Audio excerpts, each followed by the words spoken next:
Enjoy a seat at the table and good company, where great conversations and meaningful discussions happen.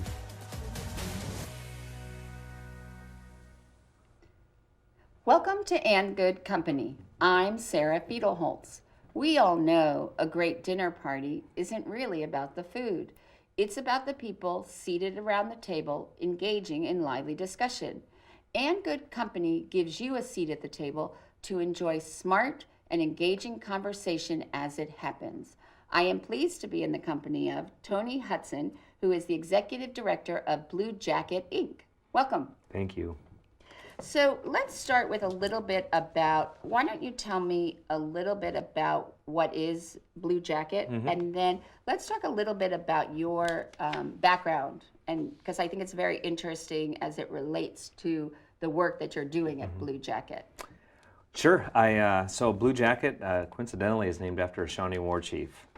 And many times I've led into conversations and presentations that I say, without Blue Jacket, there'd be no Fort Wayne. But the reality is, talking about Chief Blue Jacket, who was a Shawnee and fought with the Miami and a number of other tribes to preserve his homeland over 200 years ago. So that's what we're named after. Our organization serves anyone with a barrier to employment.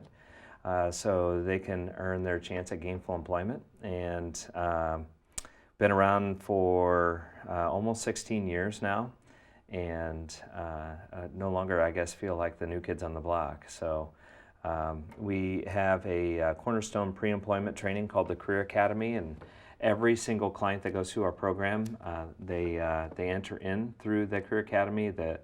I guess the value proposition for our organization, the thing that I think sets us apart from a lot of other workforce development agencies around the country, nonprofits even, is that we don't turn anyone away. And they could be self-prescribed barriers. I have mental illness, and many times those hidden barriers are not so openly professed when you walk into a workforce development agency. Or developmental disability, or a criminal background, or I feel like I'm too old, or I'm too young, or I have too much experience, or not enough. All of those are barriers to employment, and we serve every single human being that walks through, as long as they can understand English. And that's a key word, understand. They don't have to be able to read or write English, but understand is key. And they're over 18 years of age. So let's take a pause there. Sure. Because I think your background and how you got to Blue Jacket is very interesting. So now, are you from Fort Wayne originally? I am. Okay. Because your mother also, she was served in nonprofit for quite a period of time, right? She was in government. For almost nearly 30 years, correct? Right. Sheila Hudson, right? Yes. And what was her background? So her background, oh my gosh, I don't know what she went to college for. I think she was an English major, but she actually went to law school for a small stint.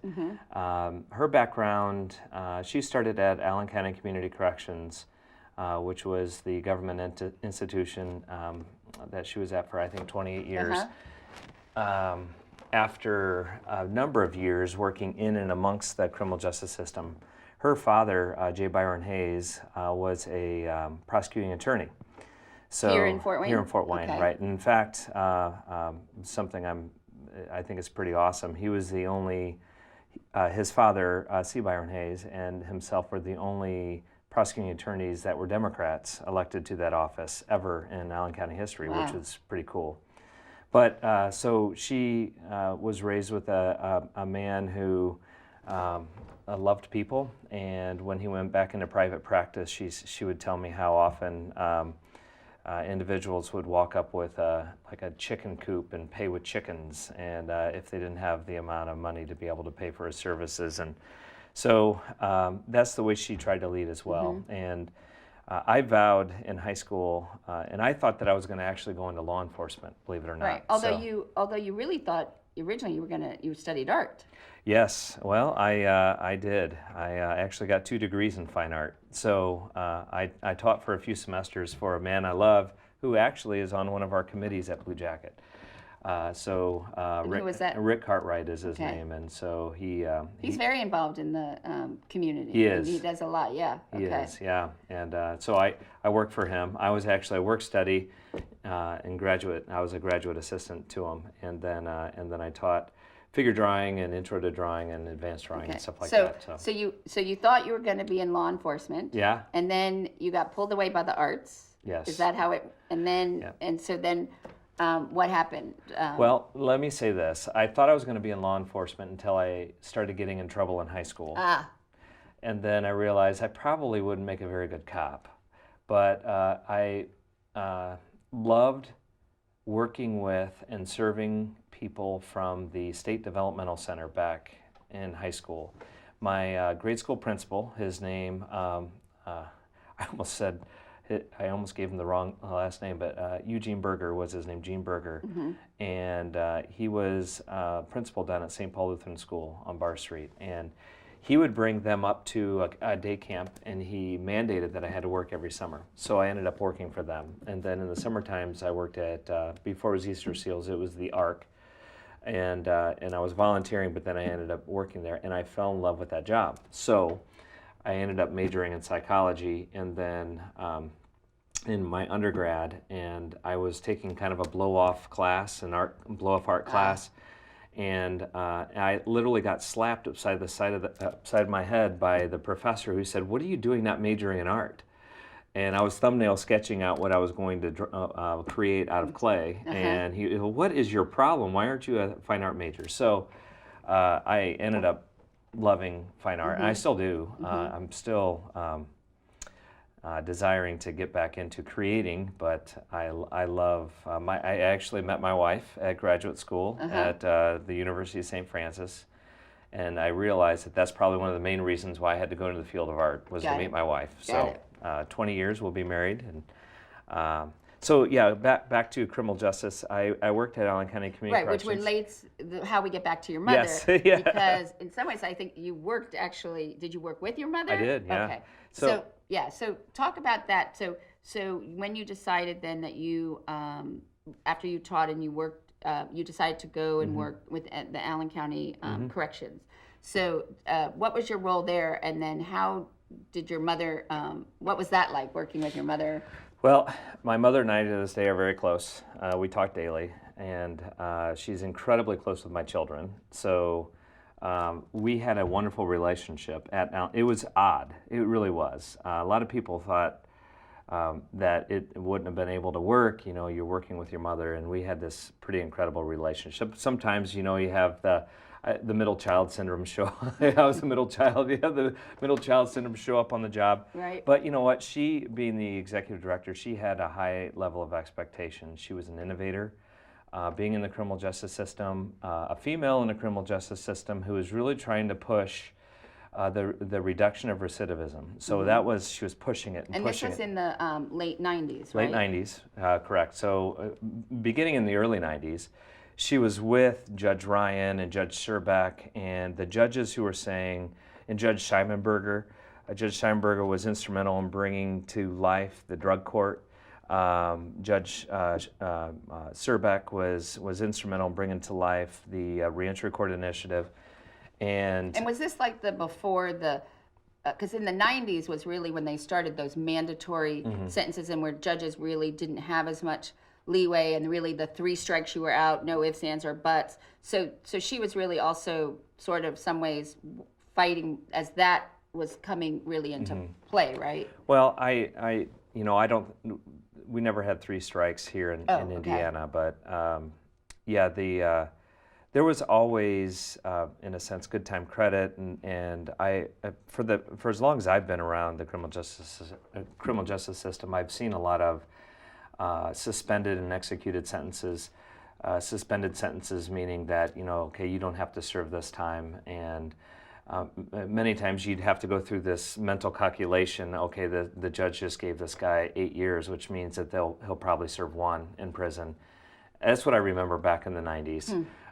But you're right, there was still that was on the tail end of the get tough on crime nationally. Get tough on drugs, get tough on crime. It was very punitive. Lock them up, throw away the key. And really, Indiana was kind of taking a back seat to the state of Kentucky, which was very progressive and trying to not just, in the words back then were rehabilitate people that were in prison or coming home from prison. So fast forward to the early 90s. I in high school vowed that I'd never work for family and I'd never work for those criminals, and that was my thought. Well, I ended up, as I was working teaching a few classes at St. Francis, my first job, to answer your question, was to monitor people on house arrest. So I was working in the electronics room, monitoring the comings and goings of people third shift, which not many people were coming or going, so of course I was working on my thesis, and then I'd take a phone call, and then I'd type a few things in a computer and dispatch whatever. I thoroughly loved the job. I loved the people, and I felt like, this was an environment at Community Corrections where we had the capacity, and we did, treat people very kindly and respectfully, but you still have the long arm of the law, very punitive, like don't screw up and I think that's important. It was an interesting balance of carrot and stick. Now, when I started working there, and I think it was in 97-ish, 1997, 98, I then moved into another position, which was program developer. Right. And so because my mother was the executive director and we had this wonderful relationship, I reported to a few other people, Ken Shaley and Ed Harris, and two wonderful men that I got to report to, but they also said, all right, your job is to develop programs to help people not commit another crime. So we brought in these innovators from Canada, believe it or not, and they were teaching us on cognitive behavioral therapy and motivational interventions, trying to sit people down to say, okay, what is it that I'm going through that's creating this issue with me when I feel the need to commit a crime, in a sense, or break the law. Right. And so we did a lot of research, we were doing a lot of reading. In fact, at the same time, the National League of Cities came in and said, hey, Fort Wayne, you're one of 11 cities nationally that should receive some benefits on transitional jobs. So transitional jobs, it's still not even much of a buzzword, but nationally it is. We, in doing our research, acknowledge that employment, education, and housing reintegration or family reintegration and housing are three of the biggest predictors to success when people come home from prison. But they've also found that a lot of a predictor that's been now a big thing that people have been looking at least the last couple of years is the whole idea of trauma and childhood trauma. Yes. And absolutely that there is a predictive and that's, so now you're talking about education, housing, what was the family reintegration. And then, but then this whole idea of dealing with trauma, because absolutely the impact that it has, and that is a significant predictor of the path that someone could go. Yep. So that's become more important now as something to look at. Now it's long overdue. Right. Now it's very important. Back then it was employment education. Right. It was intangibles. People just thought, whatever happened, get over it. Right. And, You're absolutely right. So you were really creating innovative programming to help prevent recidivism. So the return, because it is it's over 60%, I think, of people who commit a crime will actually then find themselves back in jail or prison because of that they don't have the resources or means to do that. So you were creating these types of programming, and then and you did that for about 7-8 years? Yeah, I was at Community Corrections for 8 years. And did you find that because you were in the system and you were in Allen County, we don't have a prison here. We have people who who do really severe crime, right? They are sent to a state prison. So here it's more, and a lot of it, I believe, but I don't know if that time, but a lot of it now is really for people who are on drugs and they sort of need a place to, deal with their addiction after they get arrested. That seems to be a big also problem here in Fort Wayne. I don't know if that's true or not. Well, I think drugs and addiction is a problem everywhere in the country. Right, but I meant what we're facing in in terms of our correctional system here is that, I mean, in domestic violence, obviously, and stuff. But so then you were creating these innovative programs. Did you feel that you were making a difference? Did you feel that they were effective, or did you feel that the bureaucracy and the issues of the long arm of the law, did that prevent you, or? Well, no. Well, you look cause and effect, right?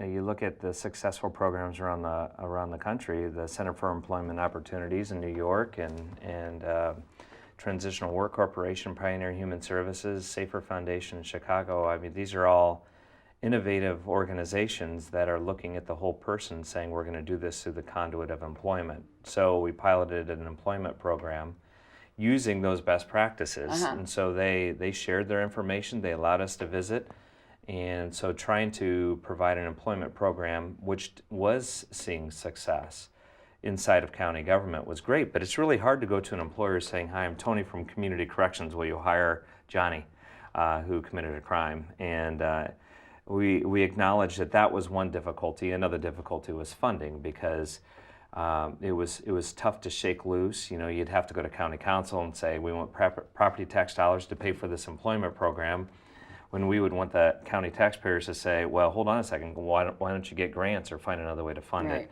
So ultimately in 2003, we decided that we were going to create a separate nonprofit. And Beers Mallard Back Sailing gave a freshman attorney, his name is Joshua Burkhart, and hopefully he's watching this because he changed everything for us. He gave free time and pro bono service to help us create the organization. We had 12 board members that all saw the same vision. So a city and county and a state leader. We had a number of business owners that were wanting to hire people with criminal backgrounds, and so we opened the doors. And is that how Blue Jacket was formed? Yes. Yeah, so it was modeling after those programs that, as I mentioned, National League of Cities. I kind of reported to Graham Richard, who was the mayor at the time, and I reported to Judge John Surbeck, who oversaw the Reentry Court Initiative, and the 3 county commissioners. And really, my mother was somewhere around there, but I felt like I reported to all of them. And here, the county commissioners at the time were just saying, "Hey, let's make this happen." So they technically sold the company to the independent nonprofit board of directors, and then I was volunteering my time while working in county government to write all these grants, and so I had to log every single minute. And this is the backstory. Not even my employees know, but I think I logged like 750 hours, or I don't know what it was. I don't even remember. It could be 7,500. I don't even remember. It was crazy, because I had an infant at home, and or a toddler at home, and an infant on the way, and so it was. And then you were working full time, and then you were also, what I think is so important is, I like the fact that you were really not trying to recreate the wheel or not trying to create a new program, but you looked out there and said, okay, what is working? What's in the landscape? Right. You know, who are the best practices? Let's learn from them. Let's reach out, because I think too often people don't realize that there is a lot out there. So I think that that's really great. So you were logging all these hours, and and then to write the grants in order to get the funds to create the Blue Jacket. And so the Blue Jacket, what was the significance of the Chiefs Blue Jacket, that was the name that you chose? Well, so let's take this full circle. Greg Hubner was the professor that hit me. Okay. And Greg Hubner down at Wabash College, he actually had 3 sabbaticals in Navajo country. And so he would come back, and I was just floored by a Native American artist by the name of Jean Quick de C. Smith. Kiowa Apache and she was just so moving to me that I just wanted to learn more about not just her life and her heritage, but here our ancestry, other people's ancestry here in the Fort Wayne region. So I learned a lot about what happened with Chief Little Turtle and the Miami. It's Miami. It's always say it wrong, but what do I know? But it was compelling. This blue jacket is it gives great imagery. People really don't know what to associate it with, but the chief would wear a blue linseed coat in battle, and he wore it all over the place. And he subsequently got the name Blue Jacket. So there's some really cool stories, backstories, wrong and right, about his life. They actually had an outdoor drama in Xenia, Ohio about it, and he was a stud. So I thought, hey, Blue Jacket, it really kind of rings. Back then, in the early 2000s, it seemed like every nonprofit was created under the sun. I don't know if the IRS was just making it easy or something, but it was, I didn't want something cliche or an acronym. Right. It just felt like there was a nonprofit popping up literally every week. Well, you wanted also to build a brand and identity. Right. I mean, we were talking about before we started this whole idea that a nonprofit is nonprofit by IRS standards only. I mean, but you have to not only look at the services that you need to provide because there's a need for them, which is really any product. The first thing everybody starts with, well, what's the need and what's the problem you're going to solve? And so to give it that identity and not to just say that you're a nonprofit in a way. And it was an easy sell to the commissioners. It was an easy sell to the board of directors when we said, hey, there's an 80% employment rate for people who have been to prison, regardless of whatever crime it is. So we were finding jobs for people convicted of murder. And for so long, people, and it used to just grate on me. I don't know why it would grate on me, but people would make an introduction. Oh, here's Tony from Blue Jacket, and he helps nonviolent, non-sex offenders find jobs. And I thought, when did that ever come into the equation? When was that ever discussed? Because we'd never ruled out, since the time Blue Jacket ever started, what type of criminal background we would accept and not accept. It almost seems like a disservice to go into business and say, yeah, we're going to serve you because you have a nonviolent offense, but we're not going to serve you because you have a violent offense and you pose more risk to us and the company.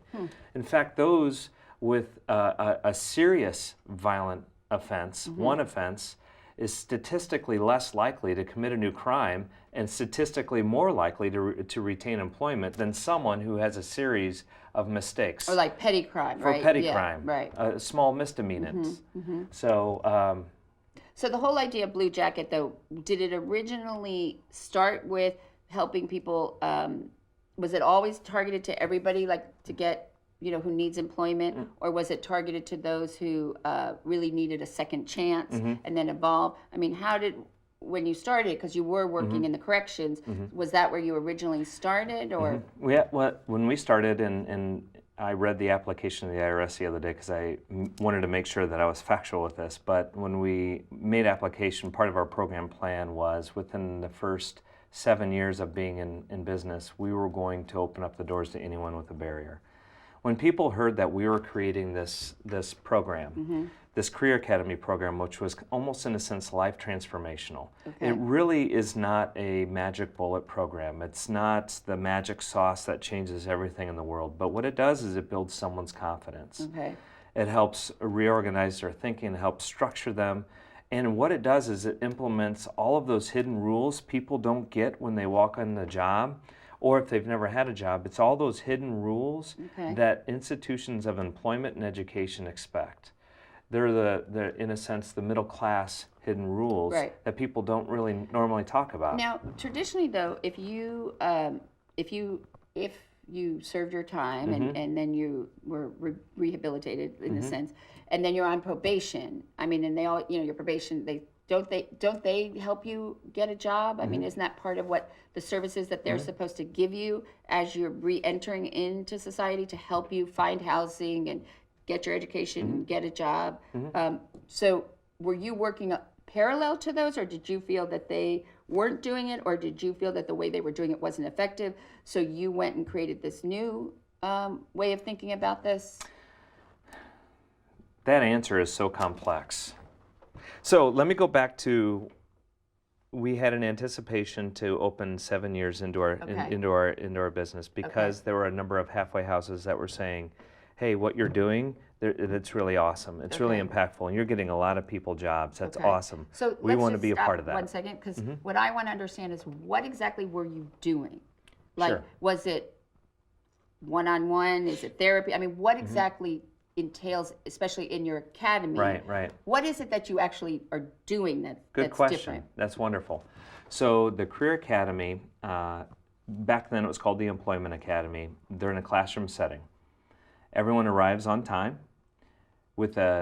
dressed in a business suit or dress, with assignments complete. If they can't read or write, then we assign tutors to them. Okay. And is there recourse? Like, because you said it's the Yes. carrot and the stick. So is this Right.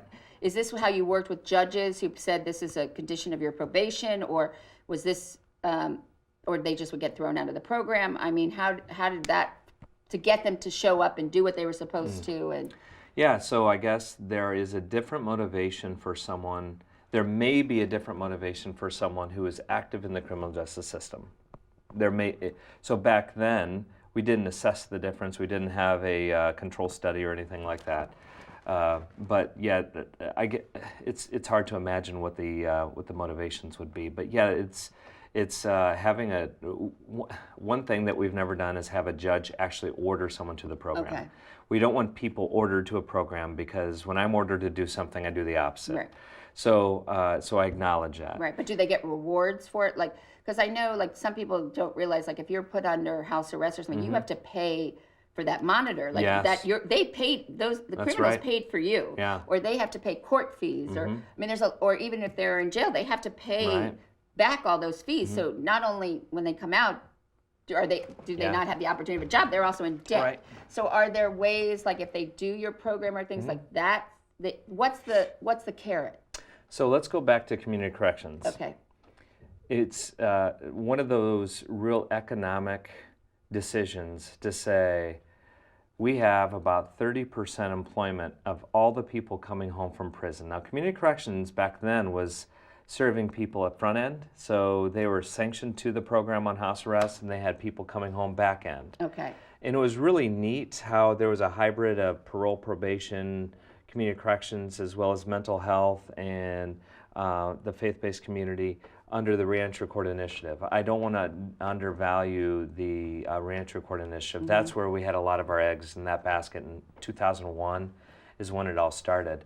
So post 9/11, we know employment was through the roof. So if only 30% of the people coming home from prison were employed, how are they going to pay those home detention fees or court fees or restitution to their victims, right? How are they going to do that if they're unemployed and we cultivate unemployment? Wouldn't we best be served by preparing them and developing and putting them into jobs? And so the byproduct was 80%. So 30 to 80%, again, cause and effect. Proof is in the pudding. Right. They were paying their fees because they had jobs. They had jobs because we developed them. Okay. And so do we still have this really great integrated whole system that you were telling me about in 2000? Do we still have that today?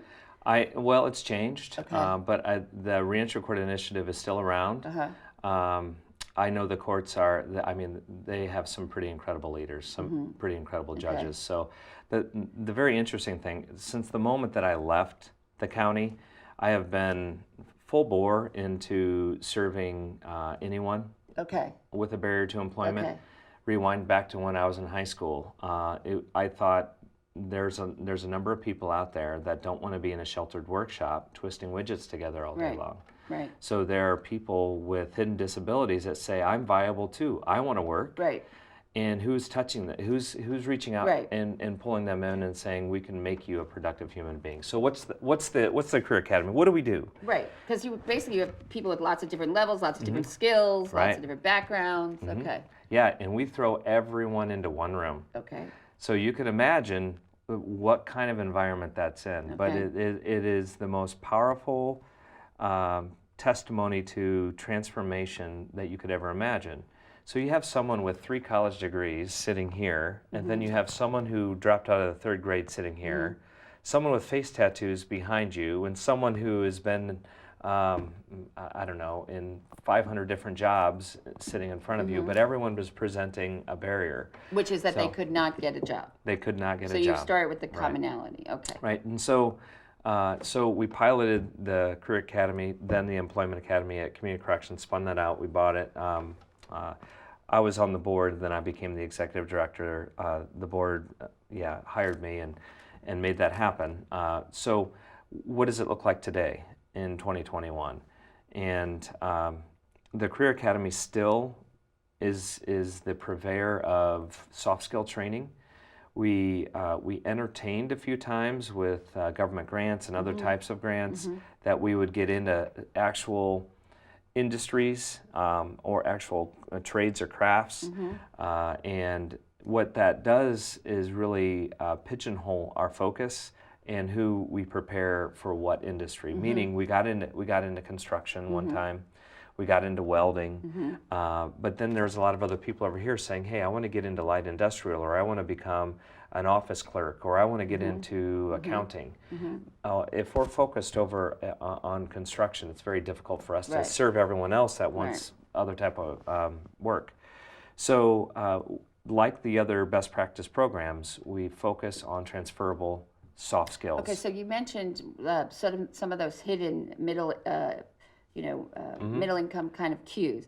What's an example of one that you have to emphasize or sort of that you teach? Well, really good question. So I knew that my little phone, in the case that my daughter likes to make fun of me, I had it up here.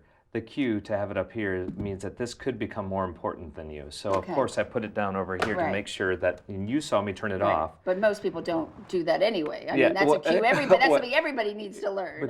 But that's what Blue Jacket teaches. That's what we learn. So are you teaching what they call the emotional EQ like of things? Emotional intelligence, yeah, I think. like being aware of those kinds of cues, or is it also I would think it's also the pragmatic, like if it's filling out a job application or when they, what to ask or what to do when you get the job or, So we're focusing our soft skills on the pragmatic, actual life skills that are transferable wherever they go in life. Okay. So if they're going to search for a job in Anchorage, Alaska, it's going to be a very similar approach to how they're going to search for a job here in Fort Wayne, Indiana. Okay. And so they're going to learn how to fill out an application. They're going to learn how to interview. They're going to learn how to put their best foot forward. Okay. How to make a first impression.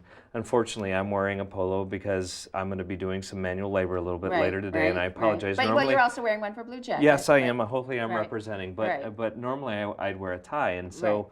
So that's also how you got into, which we can parlay into the clothing, because unfortunately, people do assess how people look as to, what they can do. Or so getting like people dress for success, or helping, people get properly dressed for work or for an interview to get those clothing. That also became part of what you sort of bridged out into as well. Yeah, and that all organically exploded. We meant for it to be a clothing bank. And it continued. People found out about it, found out about who we served, and they fell in love with it. A lot of attorneys downtown, criminal defense attorneys, they loved it, and so they started donating their own clothes, their own suits, their own dresses, blouses, ties, and everything kept coming in. And then it swelled so much that, and we've given away clothes to our students from the very beginning. So they get about a week's worth of clothes to be able to go out in interviews, but more importantly, to attend class. So they're gonna have their tie dressed or put on the right way, and if they're not dressed appropriately, they're given a point, or if they show up to 10 minutes late, they're given a point. And what are these points? 2 points, you're terminated, which means we're a second chance organization. You can come back a limitless amount of times, but you still have to jump through the hoops.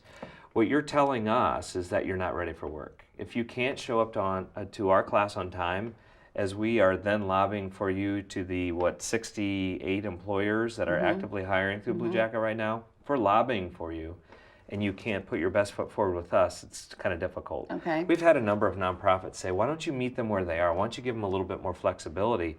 The thing employer is not going to give them more flexibility. They're not, and they're not expecting us to either. No, it's like when I teach students in journalism, the deadline's the deadline. Right. It's a deadline for a reason. That's There's no flexibility there. Yeah. Either you get put to print or you don't. Either you do it or you don't. Right. I can't, And that's one of those hidden middle class rules. You're either on time or you're not. Right. So we try to teach either you're early or you're on right, time. Well, because in Fort Wayne, like everywhere else I've lived, like there's always what I call the grace period, which is, because of the subway or traffic. Here, if you are on time, you're late. Right. Like I have learned that if I am not going to be there 5 to 10 minutes, that I need to call and say, I'm on my way. Because, people hear it. And that I didn't know that until I got really from meeting. You know, I would show up like sometimes late, or I would, you know, and it did not go well. So I learned that one. So you also have to be able to read the area or the culture. Yeah. Yeah. So, you know, we have individuals, as I was mentioning, that would be sitting around me. Everyone has to learn how to tell their story. And that's all part of the pitch. It's all part of learning how to talk about who you are and how you're an asset to that company in an interview. But we don't want to be blackballed on an application because I have a criminal background or because I've never worked before. In fact, my son's going through the same thing. He works at a fast food joint right now, but he applied for a couple other jobs, but he's only worked at a fast food joint for about 3 months. Right. He keeps getting denied. Right. Well, that's that old catch-22. Yeah. You know, they say you need experience, but then you can't get the experience. Right. And then I mean, people at some point, they have to sort of look at it and say, okay, we're going to give them, you know. Right. Right. That's our value. And so that is where 15 years ago we've been wanting to build, and we're getting there. Okay. So how are we getting there? Well, that clothing bank turned into a store. Right. And we have 5 employees there that are all Blue Jacket graduates.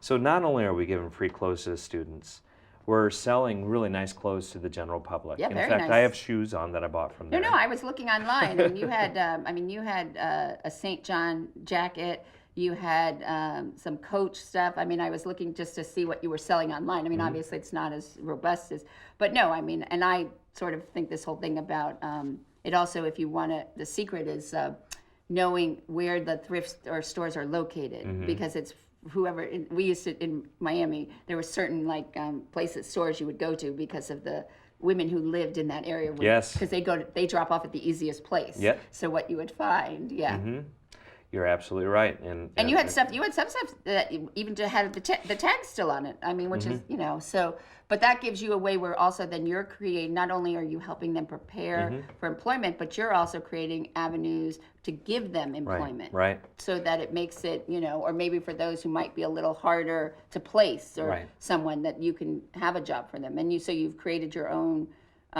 basically businesses, which also, as we talked about, that a nonprofit has to make money. Right. So now you've also got a way to not only help your clients, but also to help the organization. Right.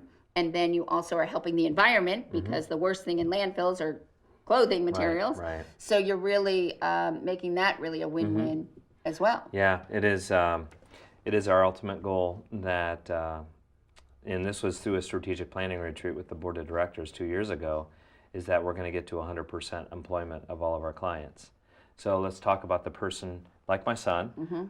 He is working right now, which is great. And we all talk about how it's easier to get a job when you have a job. Yes. But what about someone who just came home from prison with no job? Or what about someone who was laid off for COVID? Right. I mean, I'm experienced. I mean, and that's why also I think when people look at you know, about getting a job, or, you know, what I get is, because I was laid off, I mean, I'm overqualified. I mean, I could not get a job at a retail store right now, or even a fast food, because they would look at my resume and say, you're not sticking around. You're going to be here for about 2, thank you, no thank you. Right. So there's lots of reasons why people are unemployed or can't get a job. It's not just because they, you know, don't speak English, or they were in prison. I mean, and people don't realize that it's all across the board. Or the other thing that I am experiencing right now is ageism. Right.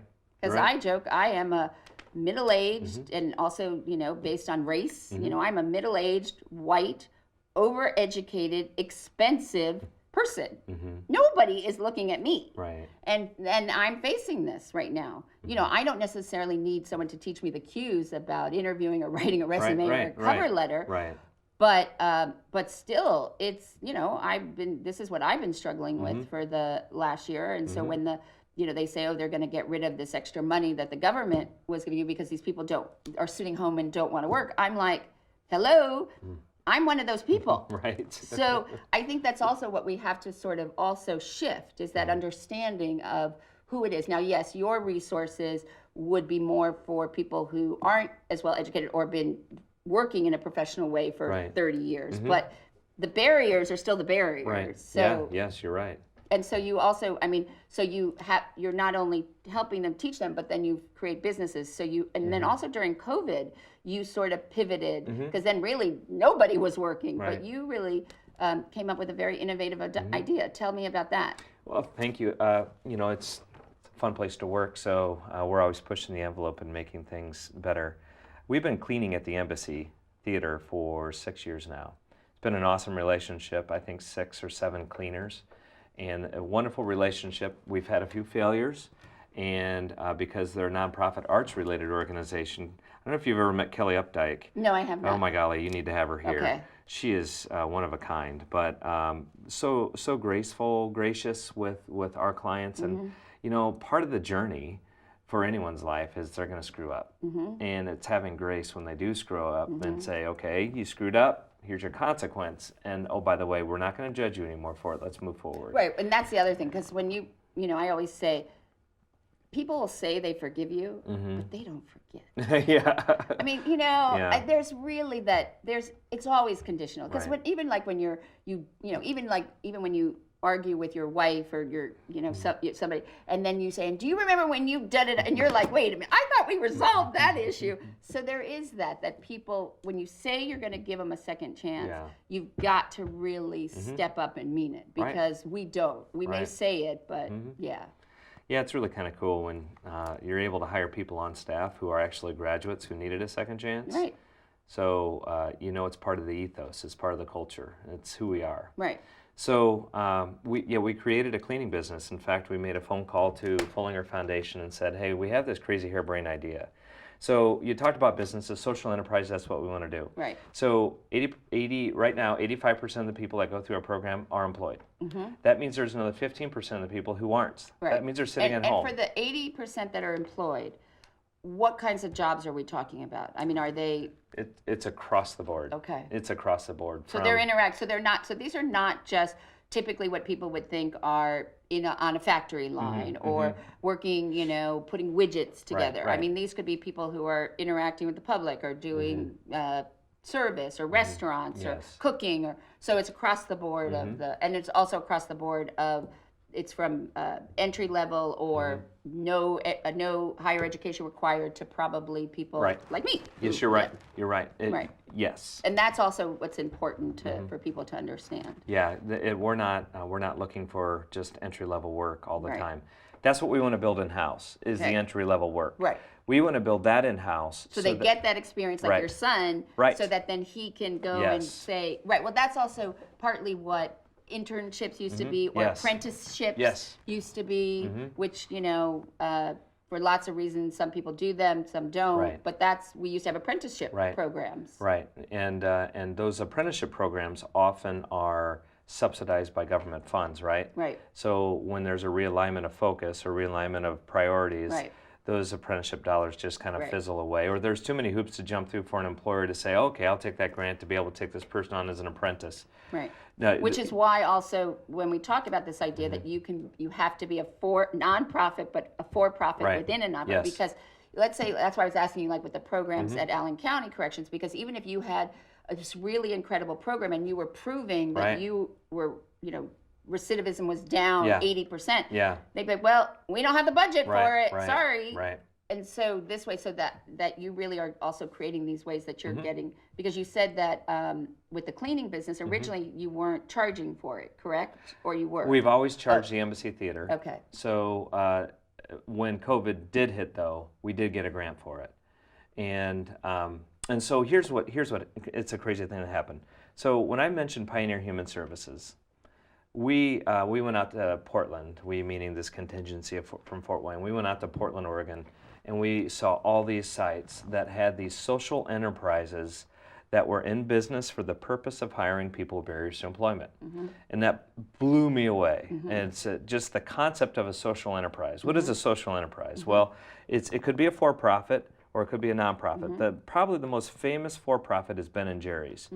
They go into business and sell a good to the general public, and with those proceeds or profits, they fund social good, right? They fund social good. Right. Then there's social enterprises that go into business as a means to fund their initiative. Okay. So like the Chicago Ballet, the Okay. children's ballet. Right. They own a number of Starbucks downtown in the greater Chicago area. You think, are they hiring the children that are in the ballet? No, they're not. They're hiring people off the street, but the proceeds from the Starbucks Right. fund. Helps to fund, because you can't just rely on your donors Right. and grants. Right. You can't. You can't. And No business. I mean, that's like saying that I'm going to rely on, it's like just waiting till the customers come in the door without it doing any marketing or Right. promotion. That's I right. mean, you can't rely on, and you also can't have, even as a consultant, I always say, I can't only have a business of a consultant, because then I'm beholden to those contracts. Yes. So I also have to have things that I own, Right. so that if I lose all those contracts, I still have Yep. an income. Yep, and that's a healthy diversification of Right. income. Right. So here we have had an alternative staffing agency for literally 11 years. Okay. So the alternative staffing agency is like a temp agency in-house. Right. So they go through the Career Academy, and people who need our assistance, there are a lot of people who don't need our assistance. They're highly marketable. They got what they needed from our program, and they go out and get a job right away. Okay. Then there's other people that may need some additional assistance, and Right. so Jennifer and Aaron at my office will sit down with them, and they'll say, okay, what is it that you're looking for? Let's see if we Right. have a cachet of employers Right. that are available to place. So isn't that like what Gigi's Playhouse does with its, it has that smoothie bar, Mm-hmm. and so that was they created that to give. That's for people with who have Down syndrome. Yeah. And then they have a place it's like a restaurant. You can get smoothies and stuff. And now they've actually created where they're actually putting their products into the different healthier products in the coolers at gas stations. So, and again, then they use that fund, Yep. also the revenue to support. Yep. So Gigi's is brilliant. so that's an example.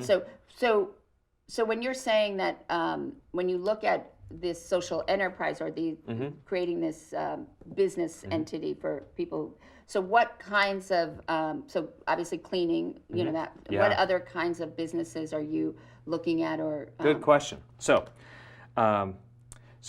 just to really kind of button up the cleaning, we had 18 people that were working at various companies. I think 15 companies when COVID hit, and everyone was getting laid off. So we very quickly pivoted and said, okay, what do we do well? What do we know? And we Right. know cleaning. So the Fullinger Foundation stepped in and said, hey, I'll fund those 18 people. Let's send them out and start cleaning. So we did deep sanitizing, deep cleans Right. For all nonprofits for free, and churches locally, religious institutions for free, and that was really cool. And then the city of Fort Wayne stepped in month 2 and month 3 and said, I want this to continue, and so $25,000 a month, and that $25,000, it cost us $26,000. Didn't matter. It paid for it people's paid enough wages. that you could right. So And they were getting, and you were talking about a living wage. I mean, whatever. Yeah. I mean, what were you paying an hour? I don't know. It was 10, 11. Okay.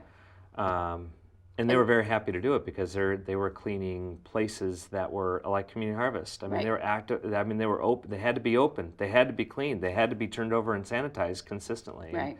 So our And now employees, you're continuing that even now, right? I mean, is all the funding for it gone? Yeah, the funding's been gone since July of last year, but we picked up opportunities with 5 companies to be able to continue cleaning with them for a fee for service. So that's kept about 7 additional people. So about 13. So then you also have to have people, though, who could go out and let other companies know that you have this service? We haven't really marketed it. okay. And so this is with our relationships. And, Okay. And we fall upon these enterprises, and they end up working. Right. We test them out. We try to make the clothing store awesome. Right. Our customer service experience is incredible. If you ever shop there, you'll see the stories that are really tangible. Just like Gigi's Playhouse. I mean, they're doing it well. They're generating income to fund their mission. They're selling a product, Right. and it keeps people employed. Right. So that's our purpose. So the Okay. 15% right now that are unemployed, we want them to work at our clothing store, our cleaning service, and we're investigating by August to launch something that'll be on our campus on South Calhoun. And you can't say. Well, we've talked about it a lot, but actually we've had consultants in from Seattle, and we have a local consultant as well. We're going to launch a cafe. Uh-huh. So it'll be a neighborhood cafe, and it's an easy entry into that market. I'm not a restaurateur. I'm not a clothing Right. store retailer either, Right. but we feel like we have the right people, and that'll provide up to 7 additional jobs. So we look at the numbers in cleaning, in clothing, and in a potential cafe, and we feel like we'll close the gap and get as many people employed as possible. Those who are, when we look at virtually unemployable, they'll be employable after they get some experience with us. So they'll have an opportunity to have a job coach if they need one. So they graduate the Career Academy. And the really cool thing is we had 2 different lines. We had one called our Adapted Career Academy. That was for everyone with an intellectual or developmental disability, and our traditional Career Academy. We thought to ourselves, why do we have 2 separate lines if we're asking the employer to merge and integrate everyone? Right. So this past month we made the decision, why are we not integrating everyone in the same classroom? So and if they need more help, you just provide them tutors? Or that's right. And that's our teacher, resources? Our teacher's aide and job coach. Right. Yep. So I'm curious to know, with everything that you've looked at and really looking at giving people a second chance and this whole idea of understanding reward and punishment and everything, how has that impacted you as a parent? Well, I say that I fail as a parent every day. So I think it's nice to have grace. Because they say that punishment doesn't work. I mean, it doesn't work in time. Sometimes you just need to take a chill, but punishment doesn't work. And so I'm just wondering how you're really understanding in the psychology and dealing with a lot of people who are also different trauma and different circumstances that in some cases it's beyond their control of how they got to where they are. I was just wondering how does that then also interact with how you lead the organization and the people that work with you? Yeah, well, I perhaps you see my passion about what I do, but I really love my job, but I'm also very thankful that I get to work it. In so doing, it's hard for me to imagine me being where I am without the grace of God. It's hard for me to imagine being thrust in a position of leadership and having kids. I don't deserve kids, and I don't deserve the opportunity to lead a nonprofit. I don't. I mean, I'm as broken and fallible as any other human being that you'll meet. But maybe that gives you the EQ and those sort of subtleties to be able to bring in that compassion and understanding and being able to truly give someone a second chance. Yeah. I mean, maybe that's what you need to have in order to be able to do that. I think so. I think it helps. I actually used to work at the Boys and Girls Club. So I came home from undergrad and I worked there for 6 months or something like that. And in fact, there was a kid who was approaching 18 years of age helping. He ended up becoming a Blue Jacket graduate. And he came back and he volunteered. We were doing some work yesterday at another nonprofit. So we have this big trailer from the Fantasy Lights, and we were moving a partner nonprofit, and we were waiting for some things to happen. And he turned to me and he was like, "Tony, do you remember when you called the cops on me at Boys and Girls Club when I was throwing pool balls at another one of the Boys and Girls Club kids?" And he was like, "Yeah, you've been on my butt ever since." And it was really kind of funny, but he came back. He graduated from Blue Jacket. He has an incredible job now. He makes he does well. But, he's confessed to me that he struggles with mental health. And the neat thing is that all of my staff, I think, lead with love. I love my coworkers, and I think they love me. And it sounds really cliche to say, "Hey, I'm a grown man and I love you," and sometimes we do. We actually lost a colleague suddenly to a heart attack last year. She was our case manager, graduate of the program, and went off and got 2 degrees, came back and worked for us as a case manager, and suddenly passed away. And we realized life is so short. We told each other a lot how much we loved each other more often. and I think God puts those things in our path to develop our culture.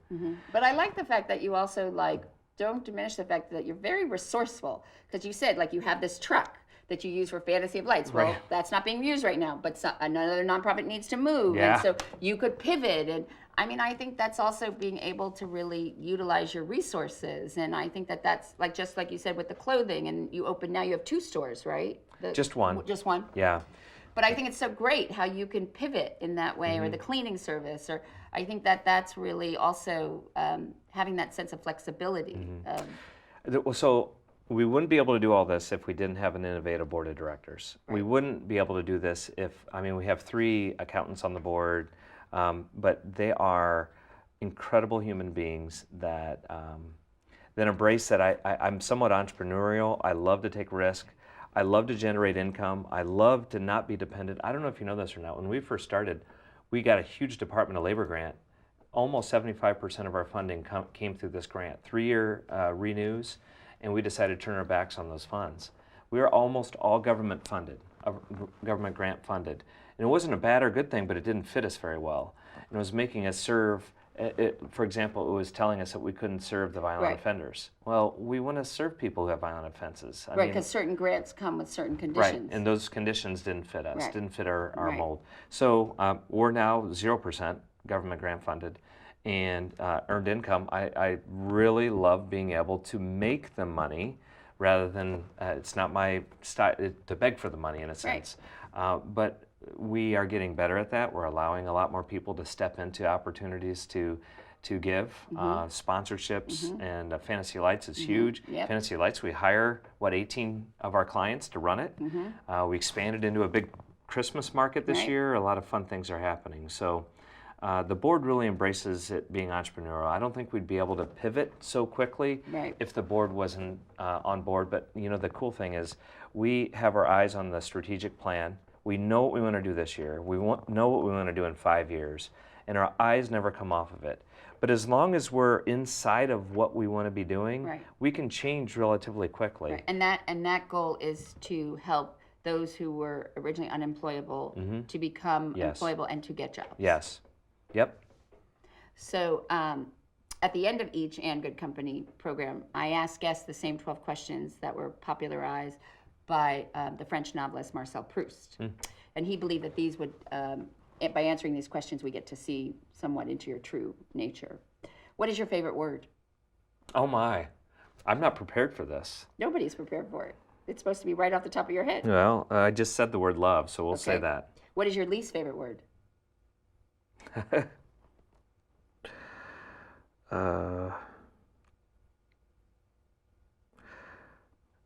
Can we skip and come back to that? Is No, this like we're not- no. the $1 million Everyone thinks question? they can pass, but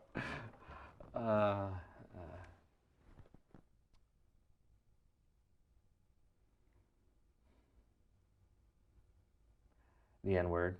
okay. What turns you on creatively, spiritually, or emotionally?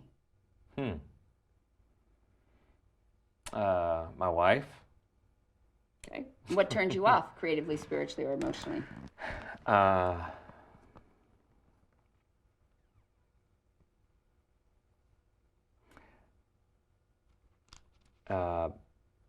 Narrow-mindedness. What sound or noise do you love? Birds. What sound or noise do you hate? Cars. What profession other than your own would you like to attempt? Well, I'm too old for it now, but an Air Force pilot would be great. What profession would you not like to do? Clean urinals. Or the outhouses. Oh yeah, those. Oh, for that the construction people Yeah, work. yeah. What do you consider your greatest achievement? My wife, being able to marry her. Who, living or dead, would you most like to have a conversation with? Martin Luther King Jr. How would you like to die? Wrestling a bear. If heaven exists, what would you like to hear God say when you arrive at the pearly gates? It does exist, and job well done. Well, I want to thank you for giving us just a little insight into all that you're doing, but really looking in a new way of thinking about service and being a nonprofit, I think is really commendable and important. Thank you. So thank you very much. Thank you. And you can learn more about And Good Company and all the other interesting conversations we have had at andgoodcompany.info. And we look forward to next week when you can again enjoy a seat at the table for great conversation and good company.